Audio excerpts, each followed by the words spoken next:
لگایا جاتا ہے. ایک اسٹائل ہے لالو کھیت کا, تھپڑ لگانے کے بعد سوچتا ہے آدمی کہ اس کا ری ایکشن کیا ہوگا. تو مشرک کیا کرتا ہے, الفاظ کے بکھیڑوں میں الجھاتا ہے. آپ یہ آج کل یہ منجن بہت بک رہا ہے, بہت زیادہ بک رہا ہے یہ منجن. وہی میں بار بار کہتا ہوں نا, فرقہ واریت کے خلاف. میں کس کے خلاف ہوں؟ فرقہ واریت کے خلاف. لوگ کہتے ہیں ویل ڈن, یہ بندہ ہے نہ حنفی ہے نہ شافی ہے نہ دیوبندی ہے نہ بریلوی ہے نہ شیعہ ہے نہ سنی ہے. واہ واہ, کام کیا ہو رہا ہے؟ نیا فرقہ لانچ. بجائے اتنے ساروں کو ختم کرنے کے ایک نیا مارکیٹ میں آ رہا ہے. لوگ کام نہیں دیکھ رہے, لوگ کیا دیکھ رہے ہیں؟ لیبل دیکھ رہے ہیں. تو بھائی ہم تو یہی چیخ چیخ کے تھک گئے, اللہ کے بندو لیبل مت دیکھو, کام دیکھو. دیکھو تبلیغ والے فرقہ واریت کے خلاف ہیں, کام سے پتہ چلتا ہے خلاف ہیں. تبلیغ والے یہ کر سکتے تھے, ایک رائمنڈ میں اجتماع کرتے, ہمارا کوئی فرقہ نہیں ہے, حنفی بھی غلط, شافی بھی غلط, مالکیہ بھی غلط, حنبلی بھی غلط, دیوبندی بھی بول لو نا یار غلط, بریلوی بھی غلط, شیعہ بھی غلط, سنی بھی غلط, اہل حدیث بھی غلط. حاجی عبد الوہاب صاحب رحمۃ اللہ سے پوچھتے, حضرت صحیح کون ہے؟ صحیح صرف ہم, کیونکہ ہمارا کوئی فرقہ نہیں ہے. سمجھ میں نہیں آ رہی بات؟ پھر اس جماعت میں جب کوئی آتا, پھر حاجی عبد الوہاب صاحب کی قرآن و حدیث کی روشنی میں اپنی ایک نئی نماز آتی مارکیٹ میں. ٹھیک ہے نا, سمجھ رہے ہو؟ جو نہ حنفیوں سے میچ کر رہی ہوتی نہ شافیوں سے میچ کر رہی ہوتی.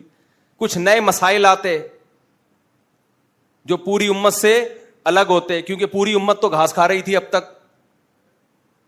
آپ فرقہ واریت کے خلاف. پھر جب کہتے حضرت یہ تو ابو حنیفہ بھی اس کے قائل نہیں ہے, آپ کوئی نیا مسئلہ مارکیٹ میں لے کر آئے ہیں, یہ تو اجماع امت کے خلاف ہے.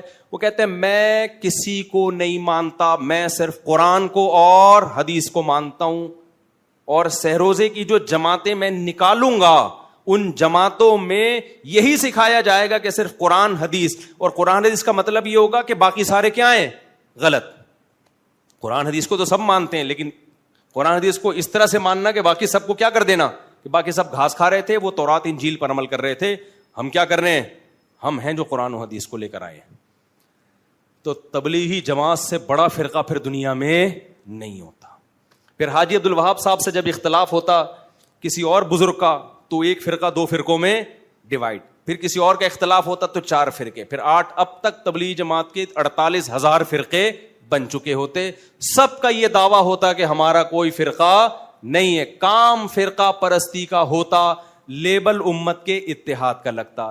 تبلیغ والوں نے کام کو فوکس کیا, لیبل کو فوکس نہیں کیا.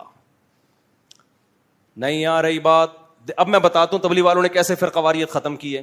تبلیغ والوں نے سب سے پہلے توحید کا نعرہ لیا کہ توحید.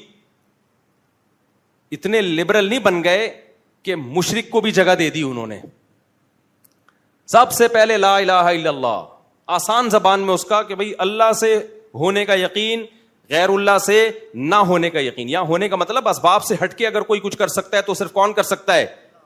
یہ مطلب نہیں کہ پولیس بھی کچھ نہیں کر سکتی, ڈاکٹر بھی کچھ نہیں کر سکتا. تبلیغ والے بھی ڈاکٹروں کے پاس جاتے ہیں, ٹیکے ویکے لگواتے ہیں, وہ گولیاں بھی کھاتے ہیں. اسباب سے ہٹ کے صرف کون کرے گا؟ اللہ. اور اللہ کے احکام کو صرف نبی کے طریقوں میں پورا کرنا کیا ہے؟ کامیابی. اس میں نبی کے آخری نبی ہونے کا بھی اقرار ہو گیا کہ نہیں ہو گیا؟ کیا خیال ہے بھائی؟ تو اسلام کی بنیاد ہے, اس بنیاد پہ کمپرومائز نہیں ہو سکتا. پھر انہوں نے 6 نمبر بیان کیے, جن 6 نمبروں میں کسی کو کوئی اختلاف نہیں ہے. ان 6 نمبروں میں ایک خوبصورت نمبر علماء کا اکرام, تاکہ لوگ علماء سے ہٹ کے کوئی نیا فرقہ نہ بنا لیں. تبلیغ میں علماء کا اکرام سکھایا جاتا ہے. کیا سکھایا جاتا ہے؟ علماء کا اکرام. اس لیے آپ تبلیغ میں جاؤ, کوئی ٹانگیں چوڑی کر کے نماز پڑھ رہا ہے, کوئی پتلی کر کے نماز پڑھ رہا ہے. عرب بھی ہیں اس میں, مصر کے لوگ بھی ہیں اس میں, افریقہ کے لوگ بھی ہیں اس میں, مراکش کے لوگ بھی ہیں. حالانکہ سب کی نمازیں تھوڑی تھوڑی ڈفرینٹ. اور صحابہ میں بھی یہ نمازیں تھوڑی تھوڑی ڈفرینٹ تھیں. تو صحابہ میں فرقے تھے کیا فرقے؟ صحابہ میں رفع الیدین کرنے والے بھی, نہیں کرنے والے بھی, زور سے آمین والے بھی, آہستہ آمین والے بھی. تبلیغ نے اپنے عمل سے بتا دیا کہ جب صحابہ میں ڈفرینٹ قسم کی نمازیں ہو کے بھی ان کا ایک فرقہ ہو سکتا ہے, تو ان ڈفرینٹ نمازوں کو مناظروں کر کے ختم کرنے کی ضرورت نہیں ہے. اللہ اس امت میں اسی ڈفرینٹ قسم کی نمازوں کے ساتھ ہی اس امت کو متحد دیکھنا چاہتا ہے. تو تبلیغ میں رفع الیدین والے بھی ملیں گے اور نہ کرنے والے بھی, زور سے والے بھی اور زور سے آمین والے بھی, آہستہ آمین والے بھی. انہوں نے کہا بھائی صحابہ کا یہ ہیڈک تھا ہی نہیں, جس کو جو حدیث پہنچی عمل کر لیا اس نے, جس کو جس عالم پر اعتماد ہوا اس کی رائے پر عمل کر لیا. پوری دنیا میں اس وقت مسلمانوں کا سب سے بڑا نیٹ ورک کون سا ہے؟ تبلیغی جماعت. توحید پر کمپرومائز نہیں, ختم نبوت پہ کمپرومائز نہیں کیا انہوں نے, کیونکہ اللہ سے ہونے کا یقین اور اللہ کے حکام کس کے طریقے پر؟ نبی. اس میں مرزا قادیانی کی جگہ نہیں ہے. باقی بھائی حدیث کی تشریحات میں اختلاف ہو سکتا ہے. آپ چاہتے ہو میں اپنی رفع الیدین والی نماز پوری امت پہ تھوپ دوں, اس سے اختلاف ختم نہیں ہوگا, اس سے اختلاف بڑھے گا. امت کا آدھے سے زیادہ طبقہ ہمیشہ رفع الیدین کے بغیر نماز پڑھتا آیا ہے. اسی طرح آپ بغیر رفع الیدین والی نماز رفع الیدین والوں پر تھوپنے کی کوشش کرو, اس تھوپنے سے اختلاف ختم نہیں ہوگا, اس سے اختلاف بڑھے گا. کیونکہ بہرحال بہت سارے صحابہ رفع الیدین کے قائل بھی, بعض صحابہ رفع الیدین کے قائل بھی تھے, اور بخاری مسلم کی حدیث ہے. اختلاف اس میں کہ آخری دم تک کیا کہ نہیں کیا, تو اختلاف ختم نہیں ہو سکتا. تو اگر آپ ایک نماز بھی تھوپو گے دوسرے پر, تو اس سے لیبل اتحاد امت کا لگے گا. کام کیا ہوگا؟ اختلاف امت کا. تو تبلیغ نے لیبل نہیں لگایا, تبلیغ والوں نے کیا کیا ہے؟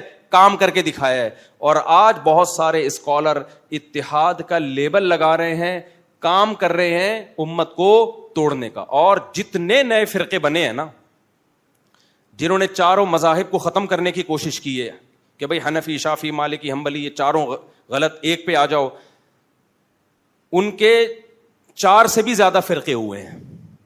سمجھ رہے ہو؟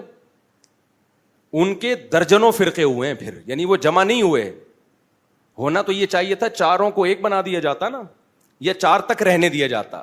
جب انہوں نے یہ کوشش کی کہ 4 کو ختم کر کے ایک پہ لائیں, تو کوشش کرنے والے خود درجنوں میں بٹ گئے. اب میں نام نہیں لینا چاہتا ان فرقوں کے کہ یہ فرقہ, وہ وہی پھر نفرتیں پھیلتی ہیں اور کچھ بھی حاصل نہیں ہوتا.